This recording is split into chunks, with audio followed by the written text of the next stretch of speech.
தூய்மை பணியாளர்களின் தூய சேவையை பாராட்டி தூய்மை பணியாளர்கள் மற்றும் அவர்கள் குடும்பத்தாருக்கு தூய புத்தாடைகள். தஞ்சாவூர் மாநகராட்சியில் மொத்தம் 52 வார்டுகள் உள்ளது. இந்த வார்டுகளில் 300க்கும் மேற்பட்ட தூய்மை பணியாளர்கள் பணியாற்றி வருகின்றனர். ஊரே தீபாவளி, பொங்கல் போன்ற பண்டிகைகளை உற்சாகமாக கொண்டாடும் நிலையில் பொதுமக்களின் நலன் கருதி தூய்மை பணியாளர்கள் தங்களது கடமையில் தவறாது பணி செய்வது நெகிழ்ச்சியை ஏற்படுத்துகிறது. சுத்தம் சோறு போடும் என்ற முதுமொழிக்கு ஏற்ப தூய்மை இந்தியா எனும் வாசகத்தை முன்னிறுத்தி பல்வேறு சுகாதார திட்டங்களை அரசு செயல்படுத்தி வருகிறது. கிராமம், நகரம் என அனைத்தின் சுகாதாரத்திலும் தூய்மை பணியாளர்களின் பங்கு அளப்பரியது. மக்களின் சுகாதார நலனை மட்டுமே குறிக்கோளாக கொண்டு பண்டிகை நாளன்று கூட தங்களது குடும்பத்துடன் பண்டிகையை கொண்டாடி மகிழாமல் பணிகளில் துரித கவனம் செலுத்தி வரும் நிகழ்வு நெகிழ்ச்சியை அளிக்கிறது.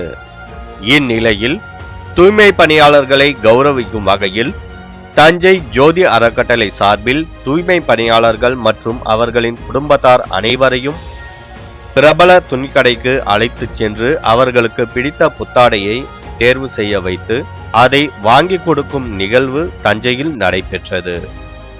தஞ்சை மாநகராட்சி 12வது டிவிஷனைச் சேர்ந்த தூய்மை பணியாளர்கள், வாகன ஓட்டுநர்கள், அனிமேட்டர் உள்ளிட்ட 40 பணியாளர்கள் மற்றும் ஒவ்வொரு பணியாளரின் குடும்பத்தார் என சுமார் 150 நபர்களை ஜோதி அறக்கட்டளை நிர்வாகத்தினர் தனி வாகனத்தில் தஞ்சை ஆட்சியர் அலுவலகம் அருகே உள்ள பிரபல துணிக்கடைக்கு அழைத்துச் சென்று அவர்களுக்கு பிடித்த ஆடைகளை அவர்களே தேர்வு செய்ய வைத்து வாங்கி கொடுத்து ஆச்சரியப்படுத்தினர்.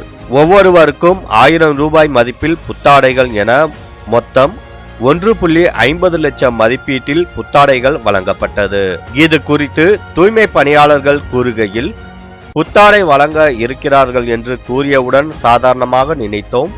ஆனால் எங்களை குடும்பம் சகிதமாக தனி வாகனத்தில் அழைத்து வந்து மிகப்பெரிய துணிக்கடையில் எங்களுக்கு ஆடைகள் மற்றும் எங்கள் குடும்பத்தாருக்கும் தேவையான ஆடைகளை நாங்களே தேர்ந்தெடுக்கும் வகையில் ஜோதி அறக்கட்டளை நிர்வாகம் ஏற்பாடு செய்தது மகிழ்ச்சியாக இருக்கிறது என்று நெகிழ்ச்சியுடன் குறிப்பிட்டனர்.